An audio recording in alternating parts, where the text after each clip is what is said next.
வருகின்ற 2026ஆம் ஆண்டு நடைபெறும் சட்டமன்ற தேர்தலில் அதிமுக பொதுச் செயலாளர் எடப்பாடி பழனிசாமி அவர்களை முதல்வர் அரியணையில் அமர வைக்க தீவிர கட்சிப்பணியாற்ற வேண்டுமென பண்ருட்டியில் நடைபெற்ற பூத் கமிட்டி ஆலோசனை கூட்டத்தில் புதிய பொறுப்பாளர்களுக்கு அறிவுறுத்தப்பட்டது.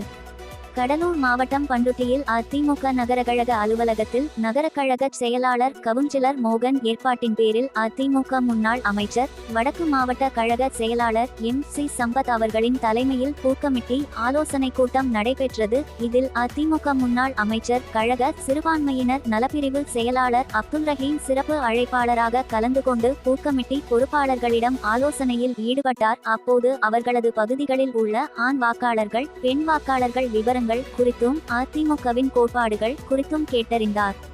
அப்போது பூத் கமிட்டி பொறுப்பாளர்கள் அனைவரும் நேரடியாக மக்களை சந்தித்து அதிமுகவின் சாதனைகள் குறித்து எடுத்துரைத்து வருகின்ற 2026ஆம் ஆண்டு நடைபெறும் சட்டமன்ற தேர்தலில் அதிமுக கழக பொதுச் செயலாளர் சட்டமன்ற எதிர்க்கட்சி தலைவர் எடப்பாடி பழனிசாமி அவர்களை முதல்வர் அரியணையில் அமர வைக்க தீவிர கட்சிப்பணியாற்ற வேண்டும் என்று பூத் கமிட்டி பொறுப்பாளர்களுக்கு அதிமுக முன்னாள் அமைச்சர்கள் MC சம்பத் மற்றும் அப்துல் ரஹீம் அறிவுறுத்தினர்.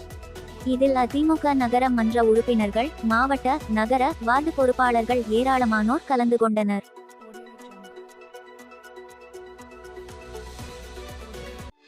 உள்ளூர் செய்திகள் முதல் உலக நிகழ்வுகள் வரை உடனுக்குடன் அறிந்து கொள்ள News 16 சமூக வலைதள பக்கங்களை சப்ஸ்கிரைப் செய்யவும்.